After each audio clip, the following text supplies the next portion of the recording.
Good morning mga farmers.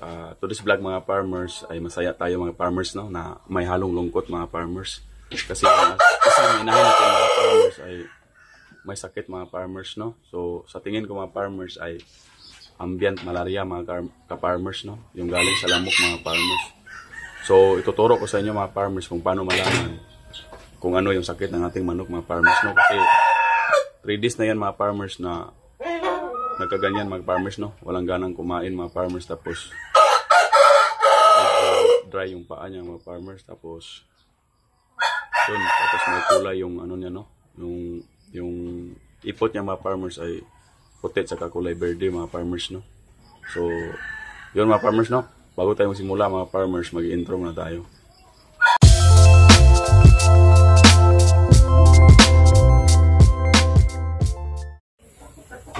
So, yun mga farmers no. Ito po yung manok natin na may sakit mga farmers. 3 days na to na walang ganang kumain mga farmers no. Ito po yung hin natin na Basto de Caco Aeropline mga farmers. Medyo pumayat sa mga farmers, tapos tingnan nyo yung paa niya mga farmers. Nagda-dry mga farmers no. Tapos walang ganang kumain. Walang ganang kumain, tapos namumutla mga farmers oh. Hindi siya ganyan nung wala siyang sakit mga farmers. Tapos yung ano niya mga farmers, ipot niya is nakaganyan no? Ganyan mga farmers no. Yan, kita nyo naman mga farmers no na ibang iba yung ipot niya sa ito is normal na ipot mga farmers. Pero ito sa kanya mga farmers wala namang kinakain na mga dahon or mga, kung sa English pa, mga grass or damo sa Tagalog.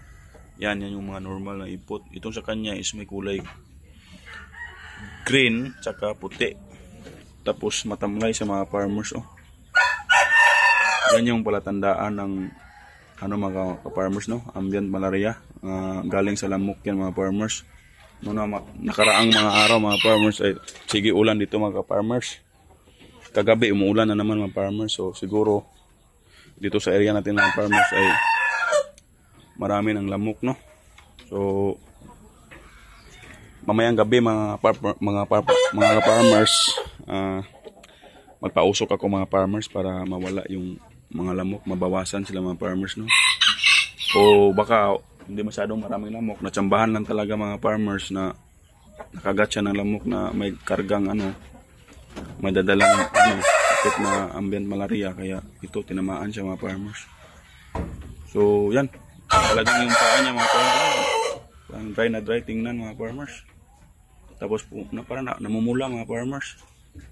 So pinakain ko ito kanina, ayaw kumain mga farmers.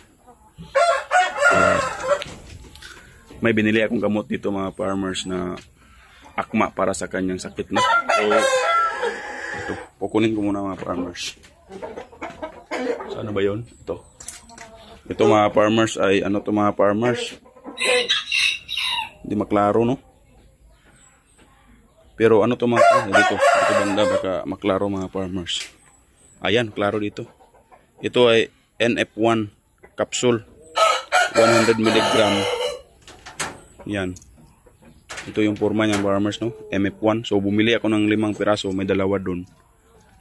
Yun yung unahin natin, yung dalawa. Karpasa. Para stock tong tatlo. Ito yung dalawa mga farmers oh. So painumin natin siya ng isa dito mga farmers ngayong umaga mga farmers no.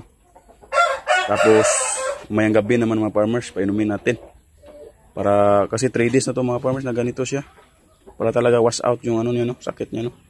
So try natin mga farmers. Tapos update ko kayo mga 2 days from now mga farmers no. Kung titingnan ko yung manok mga farmers kung okay na siya, update ko kayo mga farmers kung nagamot ba siya dito sa ano no, NF1. So disclaimer lang po mga ka-farmers no, hindi tayo sponsored ng MF1 mga farmers. Ito lang talaga yung ano, gamot para dito sa sakit na to mga farmers no? So try lang natin din mga farmers, marami namang gamot dyan mga farmers. Try natin to. Sa research ko naman mga farmers, marami din gumagamit dito mga farmers no? Kaya gamitin din natin dito sa ating yard mga farmers. So simulan natin mga farmers na painumin mga farmers. At humingi na rin ako ng pasensya sa boses ko mga farmers, no, kasi hindi tayo fluent magsalita ng Tagalog. So pasensya sa aking mga subscriber at sa nanonood, no. So sana maintindihan niyo yung vlog ko mga farmers, yung salita ko mga farmers, no. So yun, ano ko muna yung yung ating cellphone para mapainom natin yun. So pause muna natin yung video.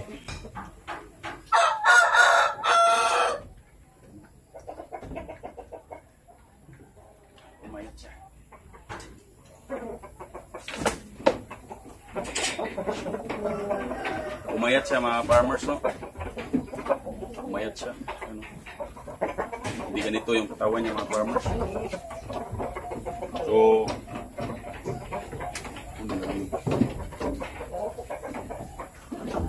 wala pa yung ano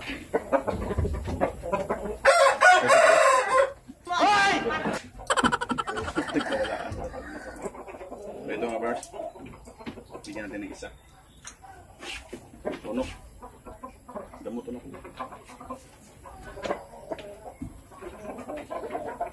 Sana gumaling ito mga farmers, no? Sayang. Yan, painom natin. Tapos mamaya naman, no? Try yung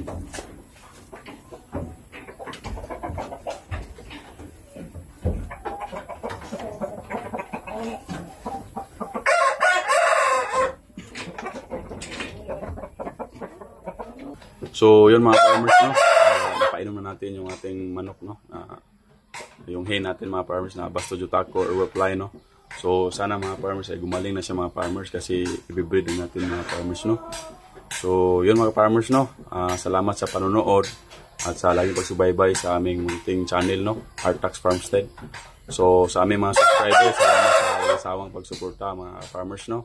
At sa hindi pa nakapag-subscribe mga farmers ay mag-subscribe na kayo mga farmers para lagi kayong updated sa aming mga susunod na video, no.